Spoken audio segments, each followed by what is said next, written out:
Hello, hello, hello. Welcome, welcome, welcome, folks. We will get started shortly. In the meantime, if you want to drop where you're joining us from in the chat box, that would be wonderful. We are so excited to have you. So go ahead and drop where you're joining us from in the chat box, and we will get started with our fireside chat in just a few.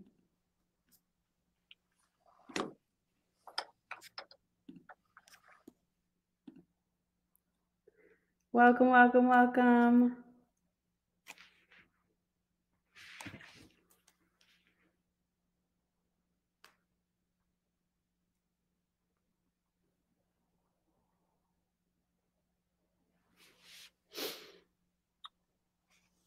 Olivia, for some reason you went black.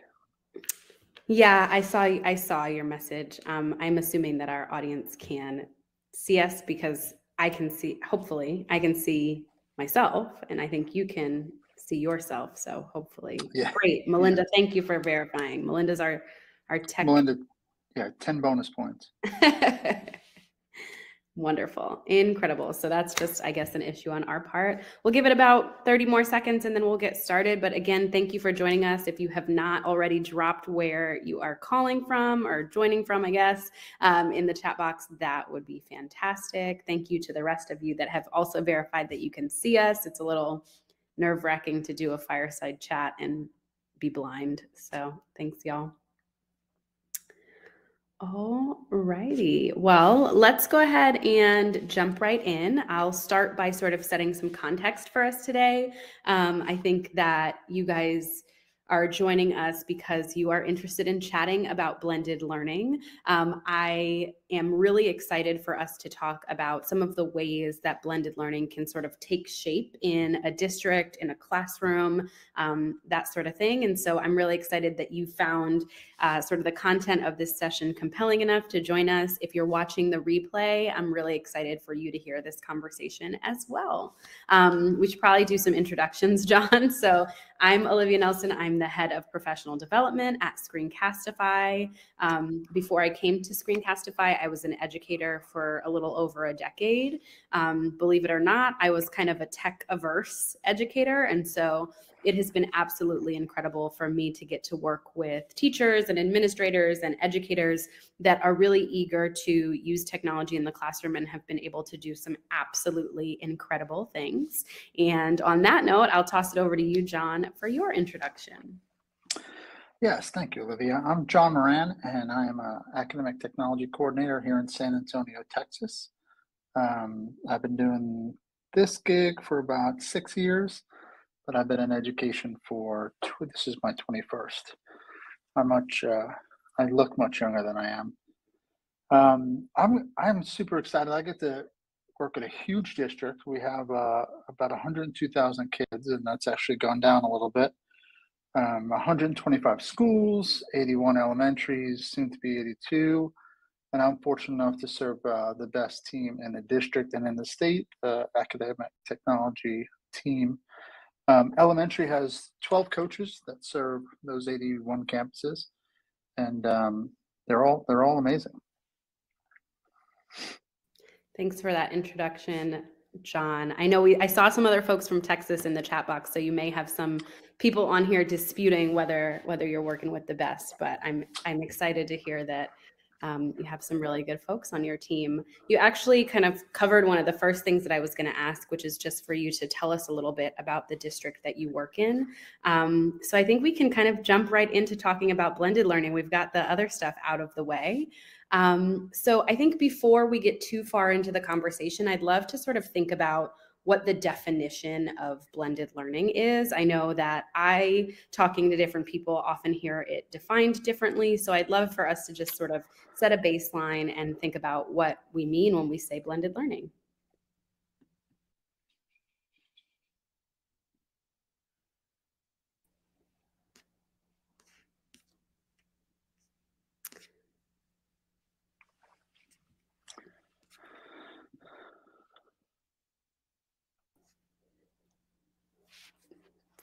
I'm going to toss that over to you, John, in terms of what your district has kind of thought about when you think about how to define blended learning. Okay. So if you Google blended learning, you get like 25,000 hits, and they're all a little bit different. So we, as a district kind of leadership group, when we first ran this pilot, we agreed on Catlin Tucker's version. And I won't read it to you, but I'll speak to the main ideas. And um, basically, it's a balance. It's a mix of active and engaged learning on and offline. And the student should have some control over pace, path, um, time, and the place that they're doing it. Generally in elementary, that 99.9% of that is probably in the classroom, but where in the classroom they get some freedom over. We felt like that best matched our mission and vision. And again, I won't read you the whole thing, but it's basically transforming the learning experience for students. And we felt like that definition was the best fit for kind of where we were sitting post pandemic with devices, and really where we want to go. That's super helpful. I loved the context in the beginning of like, if you Google it, it's not really going to help because you're going to get a ton of different hits there. So it sounds like you guys started with kind of unifying on what your mission and vision for both the district and then blended learning in the district is and was then. Northside is a huge district. I don't know if you guys caught those numbers that he gave, but like you guys have a ton of students, a ton of teachers. And so I'd be really curious about how you rolled out blended learning in, that size of a district. Where did you start and that sort of thing? Yeah, it really originally started with the team I get to work with. We really wanted to move the needle on what kids were doing online. Again, our department is academic technology, so we're really want to get away from that consumption and get more into creation, right? How often do we see kids sitting at a computer or Chromebook and it's just kind of like click, click, click? We really wanted it to be a little more relevant and much more aligned to the four C's. So we kind of, like I said, roots it, excuse me. And my then director was kind enough to allow me to purchase a lot of the Catlin Tucker's Blended and Learning Action books. And the ongoing joke is that I basically handed one to everyone who would stand still in front of me. So that got us going, and it got enough interest and buzz around it. And we actually started the work right before the pandemic, but didn't actually get into the meat of it.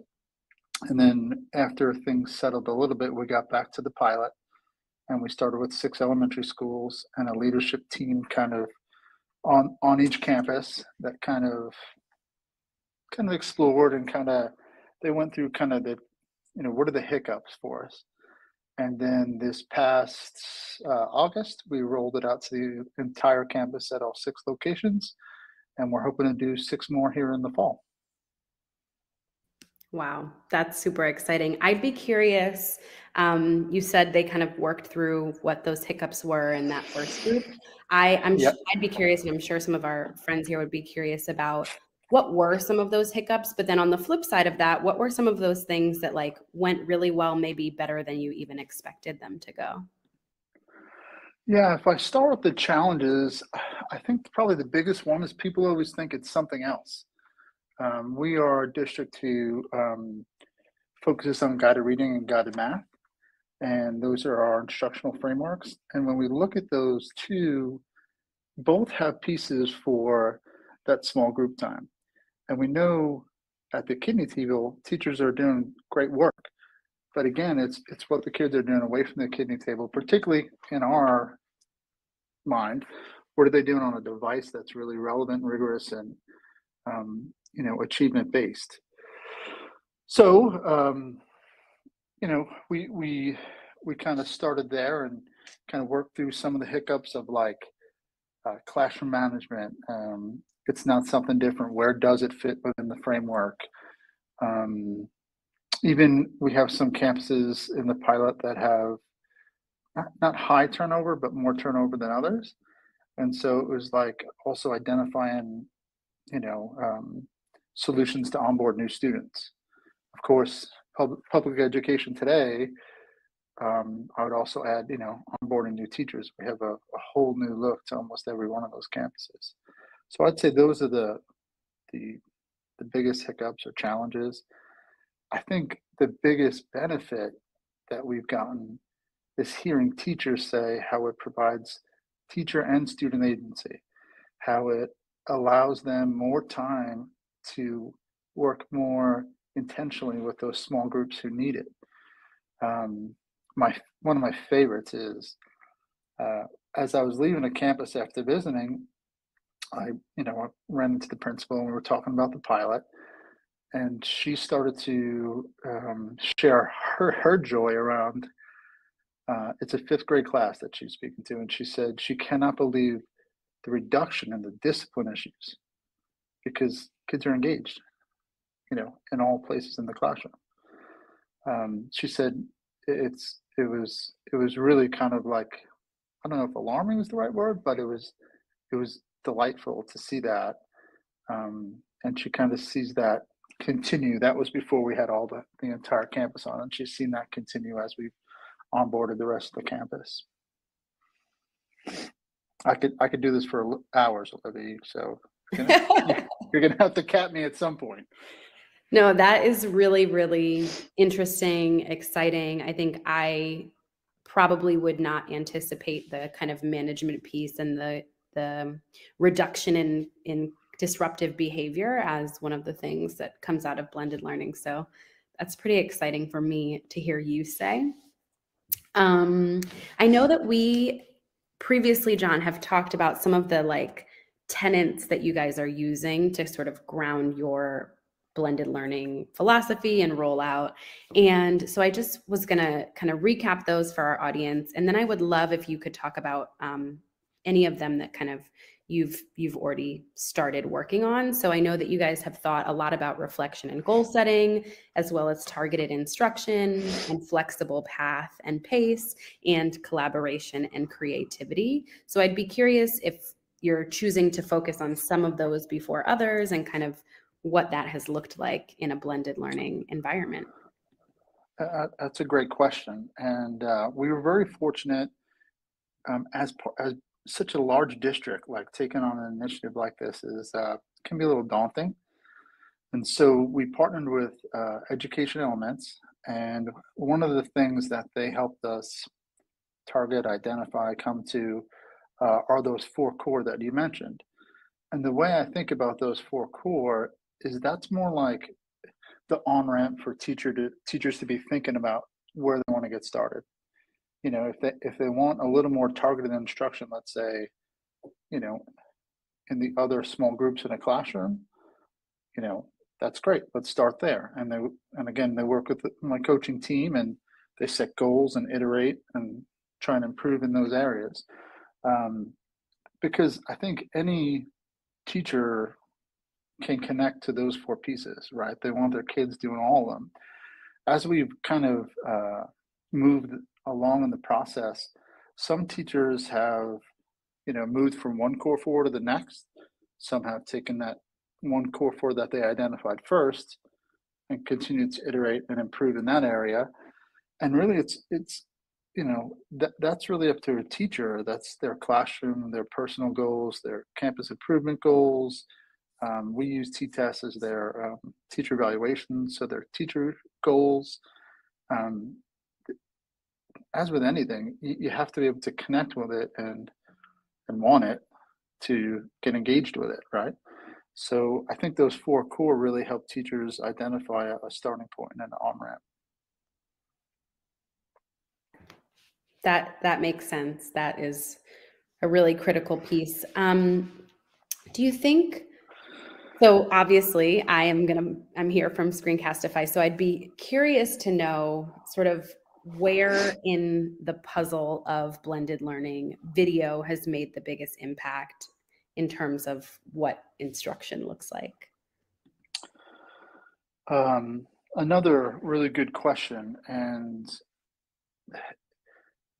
every teacher's at their own place, but I think about kind of in general what we see is they're using Screencastify. They used it during the pandemic considerably, but when we came back, it was kind of like, well, how do I continue to leverage this in the classroom?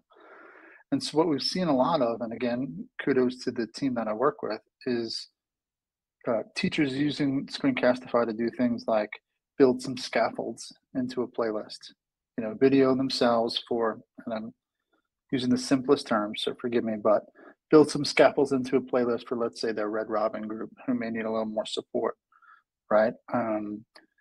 There's another teacher who I love his spin on it. He makes it like his own little show. So if he's starting, let's say, a station rotation with a group, he kind of sets a mini flip up using Screencastify. He dresses up. If it's science, he's in a science coat and he's got crazy wigs. He's got a thick head of hair like me. So he uses crazy wigs and hats to get his kids' attention, and it really is part of the culture. So those kids that are not with him are getting some instruction to get them started. So that way when they do get to him, it's that much quicker. And then of course there are other options on their playlist for them to continue on with as he sees fit. So again, it's you're cloning yourself as a teacher in different ways, so kids are not, getting bored because they don't know how to, I don't know, open this file or close this file, or, how to submit the question. There are some pieces in there that help them do all that, particularly from out of the gate when we're starting to set routines and procedures. So that way teachers aren't being interrupted at the kidney table, right? That instructional time right there has to be tight with those kids who are in front of you. So they've really used it to clone themselves and in a lot of cases, personalized learning for the individual students. Does that kind of speak to that? Yeah, yeah. I think of trying to run stations or centers in my classroom when I was a teacher, and like the I don't get it, or what am I supposed to be doing, and kind of how much that took away from my ability to work with the group that I was working Yeah. with. Do you,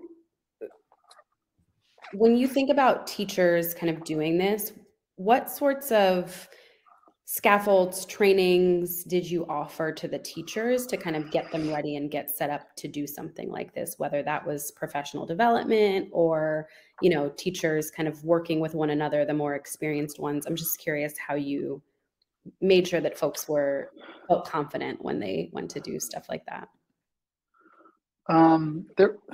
There's a couple pieces. We started the year when we rolled out the whole campus, and we'll do this again here in the fall, with basically a day of professional learning, and we set it up in such a way that it's mini groups, almost like a station rotation, where they're going through and they're learning,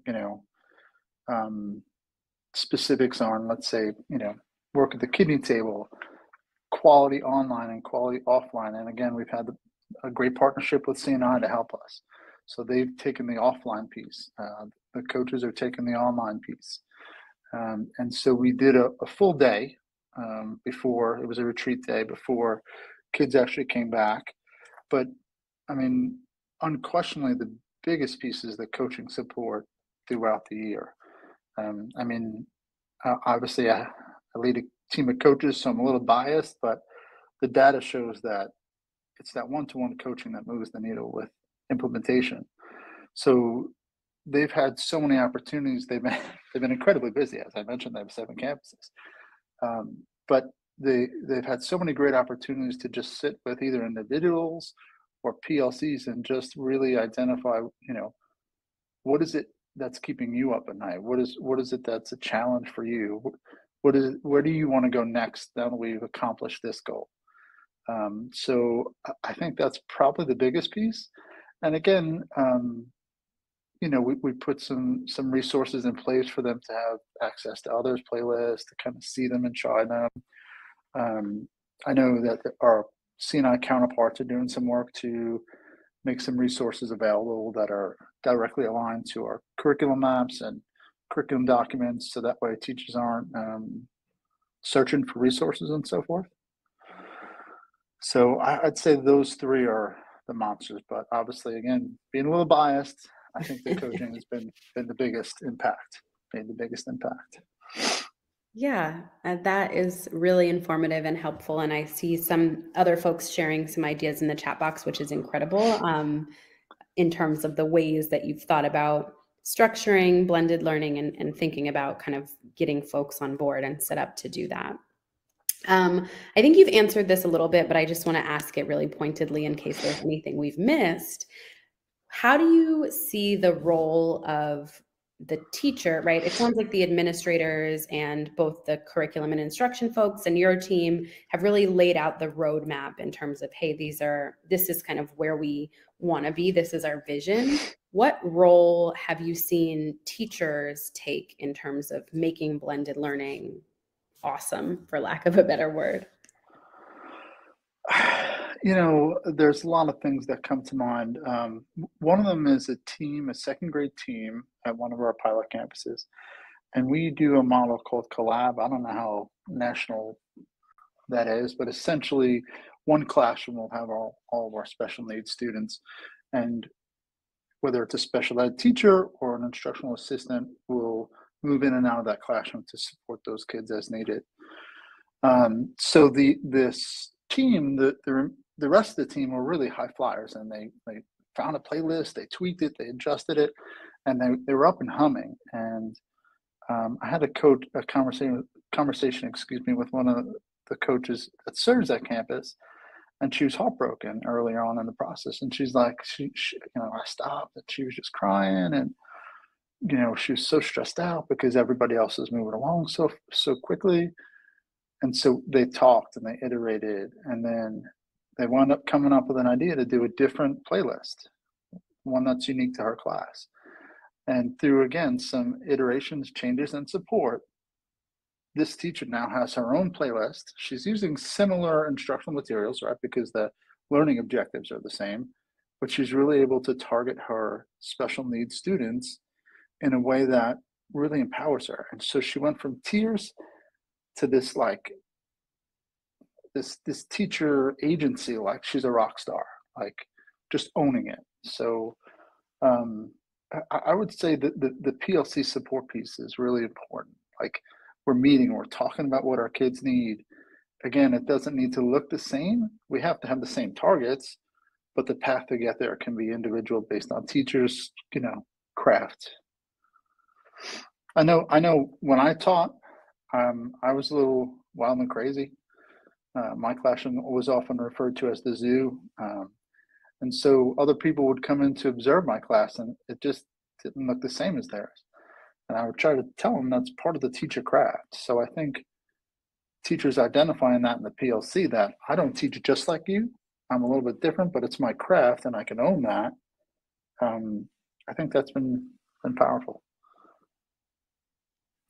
Yeah, I think that's really exciting to hear you say, both for our admin folks and our teacher folks that are here, in terms of, one, as an administrator, nobody needs any more duties piled on their plates. And as a teacher, I think a lot of times that agency is something that we aren't necessarily giving as much of as we should. And I think it's pretty exciting to hear you say that agency piece and that collaboration piece among teachers is something that really made this initiative shine in your district. Those are sort of the big questions that I had for you. In the chat box, there is a specific area where folks can put questions. So I'm really excited, Sean Patrick, that you said that you have received strong observations, and hopefully that has felt like a successful classroom to you as well. I think that's just as important. But I don't see any kind of pressing questions. So I just would wonder, John, if there's anything that we missed or anything else you want to say to these folks before I kind of close this up and give you guys a quick resource and recap of the things we've talked about. The only thing I would say is we're in an incredibly challenging time in public education, and I think we need to find all the avenues we can for teacher agency, for student agency as well. But for teacher agency right now, with the droves of teachers we're seeing leaving, and so much talent over things that I feel like are someone in control, not my control, well beyond my pay grade. But I think things like blended learning, and when we identify those things and how to implement them effectively, help teachers feel like they're winning. And if you don't feel like you're winning in the classroom, it can get really, really, really hard. So just continue the battle up, and thank you for all the great things y'all are doing. Yeah. That is pretty much the way I was planning to close us out. So I'm going to forego too many more closing remarks. No, I think that's great. I'm going to forego too many more closing remarks. I think that the work that y'all are doing is incredible. Attending a fireside chat to kind of learn more about blended learning and hear what other folks are doing is an incredible testament to kind of your dedication, in addition to doing it day in and day out. As mentioned, I do just quickly want to drop in the chat box a quick image of our that just recaps some of the main things that we talked about. A couple of things that stood out to me that I heard you say are just making a plan. So thinking through as administrators and even as teachers on a classroom basis, what's my plan here? How do I see this going? What am I valuing the most in terms of blended learning? I also heard start small. So I think when you think about a district or a school level, that can mean start with one classroom or one subject. Or if you're thinking about your personal classroom as a teacher, it could be one day a week that you're experimenting with some of these tools and doing some of these things. And then the last thing I heard you say is trust the teachers, right? I think it's really important that you hear out what teachers have to say and know that the teachers have some expertise in this. And then the last thing I'd add that I actually didn't include on our handout, but I did hear you say is sort of lean into collaboration. And I think that, you know, hearing you talk about video and how video is a great way to clone yourself is incredible. And then thinking about too, how can we share these playlists, kind of adopt different pieces of each person's playlist in order to kind of make this what it needs to be for our individual set of students. So again, make a plan, start small, trust the teachers. The last thing I'll do is just drop a link for y'all to a blog post that we have about some more blended learning strategies, specifically with video, if that's something that you're interested in. So you should see a button in the bottom left corner where you can click and access that blog post. But I just want to say again, thank you guys for coming. I hope that, you know, it's helpful to hear that this is something that folks, even on such a huge scale as what John's working with, are able to do successfully. I love this, Jennifer. If you haven't had a chance to check out the chat box, giving students, she calls it dabble time, to try to play around with something.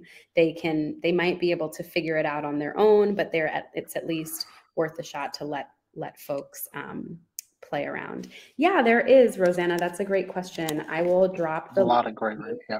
Screencastify University in the chat box that has all of our courses that you guys can take in order to kind of tool up if video is one of the primary ways that you're looking at improving your blended learning. So thanks, John. Again, thank you for joining us. I can't imagine all of the things that you have going on at this time of the year. So we really appreciate you coming and chatting with us. It is incredibly, incredibly powerful to hear what you guys have been able to do in your district. So thanks, y'all. I appreciate the time. I threw our department handle in there if you're interested and you'd like to see more of that stuff on Twitter. We do promote it there. We have a hashtag. I won't get into all that too, but you'll find it on that academic tech Twitter page.